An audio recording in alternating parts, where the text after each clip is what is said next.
Salut à tous. Aujourd'hui, nous nous retrouvons dans un épisode d'une série que je commence. C'est l'épisode 1 sur Death Note. J'ai beaucoup aimé la première vidéo, donc je vous conseille de la regarder. C'est une vidéo qui tient explicitement sur elle.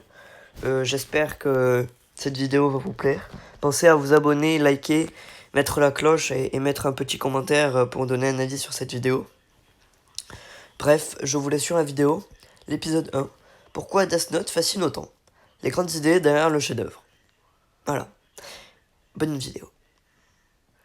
Il existe des œuvres que l'on regarde, puis que l'on oublie. Et puis il y en a celles qui continuent de nous hanter longtemps après le générique de fin. Et je pense que Death Note appartient clairement à cette seconde catégorie. Quand on demande aux fans d'animation japonaise quel animé recommanderait à quelqu'un qui n'en a jamais regardé, Death Note revient presque toujours. Pourtant, ce n'est pas un animé spectaculaire au sens classique du terme. Il n'y a pas de combat titanesque, pas de héros qui devient plus puissant à chaque épisode, pas de quête épique. Alors pourquoi cette œuvre sortie il y a près de 20 ans continue-t-elle d'être considérée comme un chef-d'œuvre? La réponse est simple. Death Note ne raconte pas seulement une histoire, il pose des questions auxquelles personne ne peut répondre définitivement. Et c'est précisément ce que nous allons explorer dans cette série. Imaginez, vous trouvez un kanji. En apparence, il est banal. Mais une phrase est écrite sur la première page. Le nom de la personne le nom est inscrit dans ce cahier. Moura. À partir de cet instant, une seule question se pose. Qu'est-ce que vous feriez? C'est là toute la force du Death Note. Le manga ne commence pas par demander qui est le héros. Il demande que ferait un humain s'il obtenait un pouvoir absolu. Cette idée, elle est universelle. Tout le monde peut se mettre à la place de Light Yagami, le lycéen qu'on suit au début de l'histoire. C'est précisément ce qui rend l'œuvre si dérangeante. Alors, petit rappel, je dis ça, mais il y aura peut-être des spoilers dans la vidéo. Donc, je ne vous conseille pas de regarder si vous n'êtes pas à jour dans Death Note. Donc, vous faites pause, vous regardez Death Note en entier, vous revenez sur la vidéo et vous comprendrez d'autres choses. Voilà. C'est la suite. Un héros qui n'en est pas vraiment un. Au début de l'histoire, Light, il est brillant, excellent élève, populaire, intelligent, bref. Rien ne laisse à penser qu'il deviendra l'un des personnages les plus controversés de l'animation japonaise. C'est important, parce que Death Note ne raconte pas la naissance d'un monstre, il raconte la transformation progressive d'un être humain, et cette nuance change absolument tout. Durant les premiers épisodes, beaucoup de spectateurs soutiennent même Light. Pourquoi? Parce qu'il ne tue pas au hasard, il élimine des criminels. Son raisonnement paraît logique. Moins de criminels, moins de victimes, donc un monde meilleur. Mais c'est justement là que l'œuvre commence à nous manipuler. Le piège moral. Death Note ne nous demande jamais s'il a été gentil ou méchant, il nous pousse plutôt à accepter peu à peu ses décisions. Chaque nouveau meurtre semble avoir une justification, puis un autre, puis encore un. Et avant même qu'on s'en rende compte, là il ne tue plus seulement des criminels, il tue tous ceux qui s'opposent à lui. Le glissement est presque invisible, et c'est exactement ainsi que fonctionnent les dérives du pouvoir. Elle ne commence jamais par les pires décisions, elle commence toujours par une décision qui paraît raisonnable. Et sachez que Death Note n'est plus qu'un thriller. À première vue, le manga Death Note ressemble à une enquête policière. Mais très rapidement, l'histoire devient un immense débat philosophique. Qui décide de ce qui est bien? Qui mérite de vivre? Une société peut-elle être construite sur la peur? Est-il acceptable de sacrifier quelques individus pour protéger la majorité? Ces questions existent depuis des siècles. Les philosophes, les juristes, les dirigeants politiques s'y confrontent encore aujourd'hui. Et Death Note les rend accessibles au travers d'une simple histoire de carnet. C'est probablement son plus grand génie. C'est pour ça que j'adore Death Note, parce qu'il y a plusieurs degrés de lecture. Vous allez lire ou regarder Death Note une première fois, vous allez apprendre des choses. Vous allez lire ou regarder Death Note pour la deuxième fois, vous allez encore apprendre des choses. Et etc., etc. Vous allez toujours apprendre des choses. C'est un manga avec plusieurs niveaux de lecture.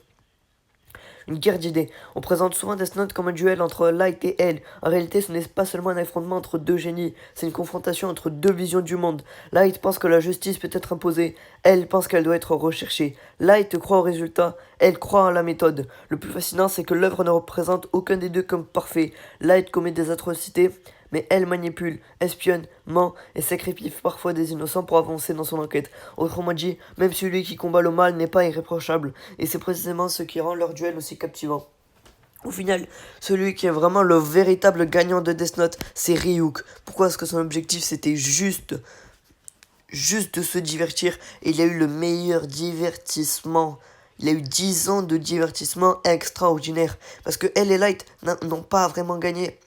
Light, il a réussi à changer le monde, c'est vrai. Mais il a changé que temporairement, il n'a pas changé absolument. Elle, oui, il a réussi à arrêter Kira, sauf qu'il est mort dans l'équation de son arrestation.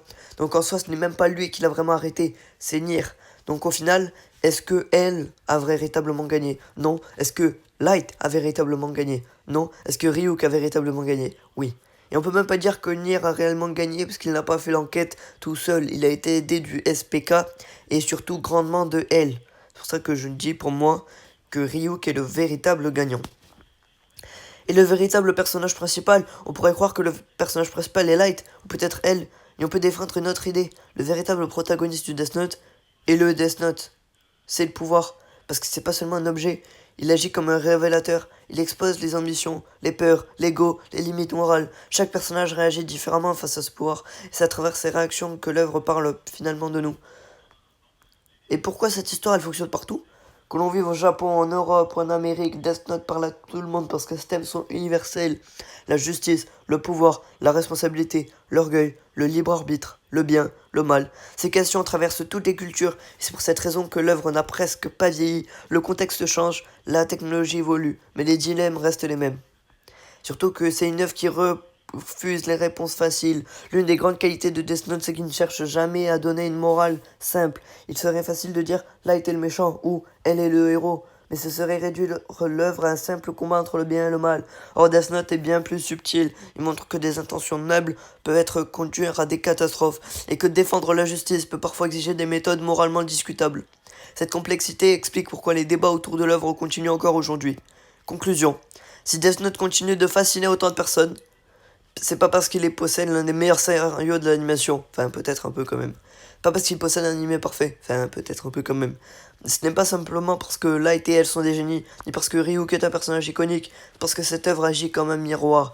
Elle nous oblige à nous poser une question extrêmement inconfortable. Si j'avais ce carnet entre les mains, serais-je vraiment différent de Light? Cette question qui fera le fil rouge de cette série.